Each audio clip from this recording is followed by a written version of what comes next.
ఇక రెండవ దశ రైట్. ప్రస్తుతం ఆంధ్రప్రదేశ్ ప్రభుత్వం రెండవ దశ భూసేకరణ కూడా చేస్తుంది. ఎందుకంటే రాజధాని కోసం, దీనికోసం దాదాపుగా 16,600 ఎకరాల పైనే భూసేకరణ చేస్తుంది. ఒక్కసారి రెండవ దశకు మనం సంబంధించి దీన్ని దేనికి వాడతారు అనేది మనం చూసే ప్రయత్నం చేద్దాం ఇప్పుడు. రైట్. సో మొదటిది ఇప్పుడు రెండు కలిపి ఒక ఫుల్ వీడియో, తర్వాత సెకండ్ ఫేజ్ గురించి మళ్ళీ ఇంట్రడక్షన్ చెప్పాను. సో దాన్ని మళ్ళీ సెకండ్ పార్ట్కి సంబంధించి రెండో వీడియో చేసుకోవాలి. రైట్. ఇక రెండవ దశ భూ సమీకరణ చూస్తే LPS 2.0 రైట్. ఇక్కడ గ్రామం సమీకరించిన ఎకరాలు, ముఖ్య కేటాయింపులు దేనికి కేటాయించారు, ఏ ఊరు నుంచి ఎన్ని ఎకరాలు తీసుకుంటున్నారని చెప్పేసి. వైకుంఠపురం 3,361 ఎకరాలు రైట్. ఇక్కడ ఏంటంటే ముఖ్యంగా కేటాయించింది దేనికి, నివాసం అండ్ గ్రీన్ జోన్లు. ఇక పెద్దమత్తూరు 1,145 ఎకరాలు అనుబంధ మౌలిక సదుపాయాలకు సంబంధించి. ఇక ఎండ్రాయి 2,166 ఎకరాలు లాజిస్టిక్స్ అండ్ అలాగే రవాణా ట్రాన్స్పోర్టేషన్ అనమాట. ఇక కర్లపూడి 2,944 ఎకరాలు ఇన్స్టిట్యూషనల్ ఏరియా ఇది. హరిశ్చంద్రపురం 2,418 ఎకరాలు మిక్స్డ్ యూజ్ డెవలప్మెంట్, అంటే దేనికైనా ఉపయోగించవచ్చు మిక్స్డ్గా అనమాట. సో దేనికోసం అయినా సరే దీనికి కేటాయించే ఛాన్సెస్ ఉన్నాయి. ఇక పెద్దపరిమిలో 6,513 ఎకరాలు రైట్. రీసెంట్గా అభినవ్ భారత్ జర్నలిస్టులు కూడాను పెద్దపరిమి వెళ్ళినప్పుడు కొంతమంది రైతులు వాళ్ళ యొక్క స్పందన కూడా ఏ విధంగా ఉందంటే, ముందు ఇచ్చిన 33,000 ఎకరాలు డెవలప్మెంట్ అవనివ్వండి, తర్వాత మేము 16,000 ఎకరాలు ఇస్తాం అన్నట్టుగా కొంతమంది స్థానికులు మాట్లాడారనమాట. రైట్. సో దానికి సంబంధించి మీరు కావాలంటే అభినవ్ భారత్లో ఫుల్ వీడియో కూడా ఉంది, మరొకసారి చెక్ చేయొచ్చు పెద్దపరిమి ప్రాంతానికి సంబంధించి. ఇక మొత్తం ఇక్కడ మనం చూసుకుంటే రెండవ 2.0కి సంబంధించి రెండవ దశ భూ సమీకరణకు సంబంధించి 16,666.5 ఎకరాలు అనేది ప్రభుత్వం ఇప్పుడు తీసుకోవాలనుకుంటున్నారు భూమి. ఇక వడ్లమాన్లో 1,913 ఎకరాలతో కలిపి ఇది మొత్తం కూడా రైట్. సో మొత్తానికి ఇది. ఇక భూ కేటాయింపుల విషయానికి మనం ఒకసారి చూసినట్టయితే అంతర్జాతీయ విమానాశ్రయం 5,000 ఎకరాలు, అంతర్జాతీయ క్రీడల హబ్ 2,500 ఎకరాలు, తర్వాత రైల్వే స్టేషన్ అండ్ ఇతరాలు మనం చూసినట్లయితే 9,166 ఎకరాలు. ఇక్కడ ప్రపంచ స్థాయి కనెక్టివిటీ మరియు క్రీడా సౌకర్యాలకు ప్రాధాన్యత ఎక్కువిస్తున్నారంట. అంటే ఇక్కడ 5,000 ఎకరాలేమో దేనికి సంబంధించి దాదాపుగా మనం ఇక్కడ చూస్తే 16.6 ఎకరాలకు సంబంధించి మొత్తం ఎకరాలు. అంతర్జాతీయ విమానాశ్రయానికి సంబంధించి 5,000 ఎకరాలు కేటాయిస్తున్నారు. సో ఇక్కడ 2,500 ఎకరాలు మనం చూసినట్లయితే ఈ బ్లాక్ కలర్ 2,500 ఎకరాలకు సంబంధించి మనం చూసినట్లయితే ఇది క్రీడల హబ్ అనమాట, స్పోర్ట్స్ డెవలప్మెంట్ కోసం ఉపయోగిస్తారు.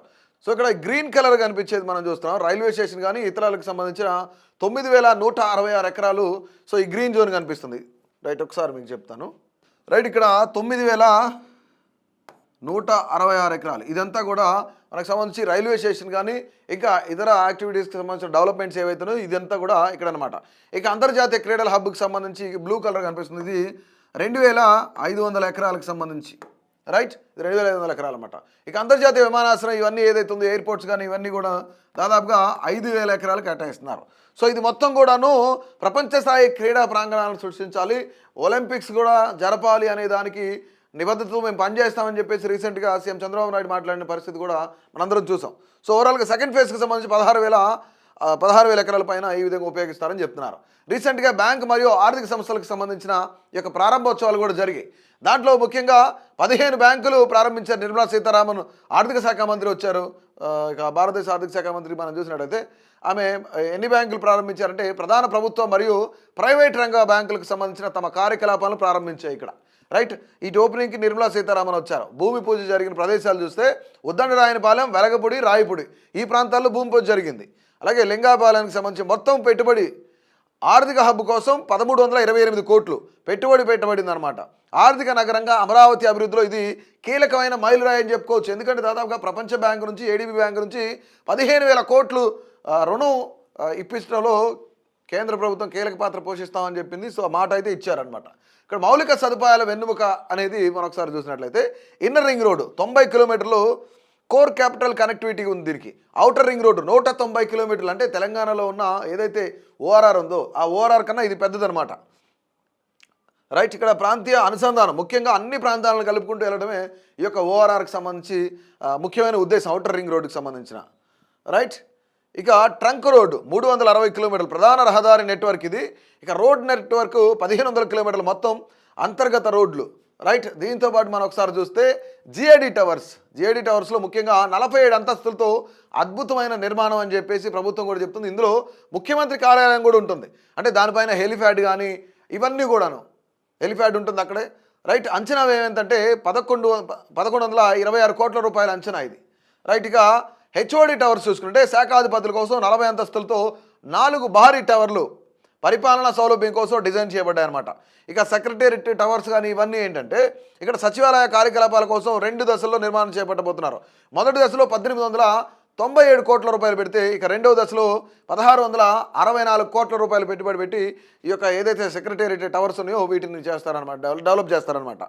రైట్. ఇక కేంద్ర ప్రభుత్వ కార్యాలయాలు మనం ఒకసారి చెక్ చేసినట్లయితే అమరావతిలో కేంద్ర ప్రభుత్వ కార్యాలయాల సముదాయ నిర్మాణానికి కేంద్రం గ్రీన్ సిగ్నల్ ఇచ్చేసింది. ఎందుకంటే ప్రస్తుతానికి ఆంధ్రప్రదేశ్లో కూటమి ప్రభుత్వం ఉంది, ఇక కేంద్రంలో బీజేపీ, అంటే అక్కడ కూడా ఎన్డీఏ అలయన్సే కాబట్టి ఎన్డీఏ ప్రభుత్వమే కాబట్టి సో ఇక్కడ గ్రీన్ సిగ్నల్ ఇచ్చింది అమరావతి కోసం. ఇక ప్రాజెక్టు ముఖ్యాంశాలు మనం చూస్తే సెంట్రల్ సెక్రటేరియట్ రాష్ట్రంలో పనిచేసే కేంద్ర ప్రభుత్వ కార్యాలయాల దానికోసం అని ప్రత్యేక భవనం ఏర్పాటు చేస్తున్నారు. నివాస సముదాయం చూస్తే కేంద్ర ప్రభుత్వ ఉద్యోగుల కోసం గృహ నిర్మాణం, సెంట్రల్ గవర్నమెంట్ ఎంప్లాయీస్ ఎవరైతే ఉన్నారో దానికోసం సంబంధించి వాళ్ళకి అక్కడ ఇల్లు కూడా నిర్మాణం చేస్తున్నారన్నమాట.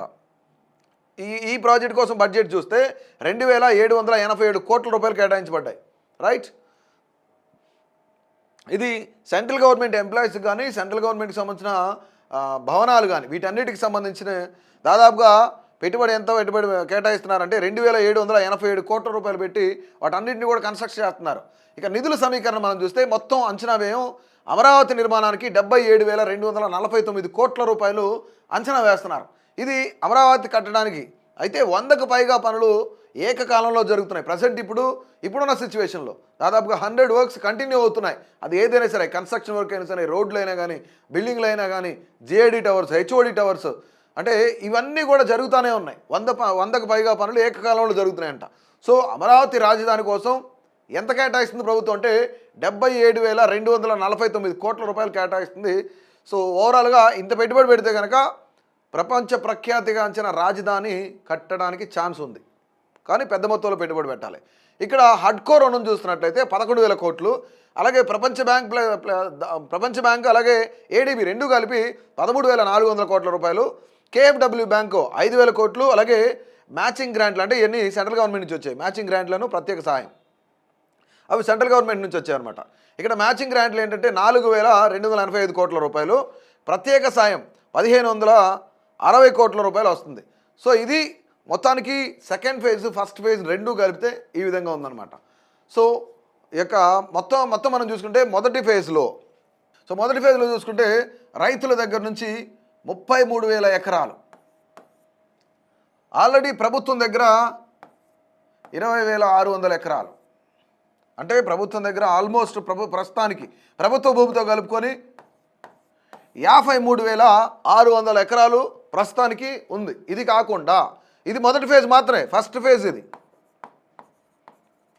ఇది ఫస్ట్ ఫేజ్.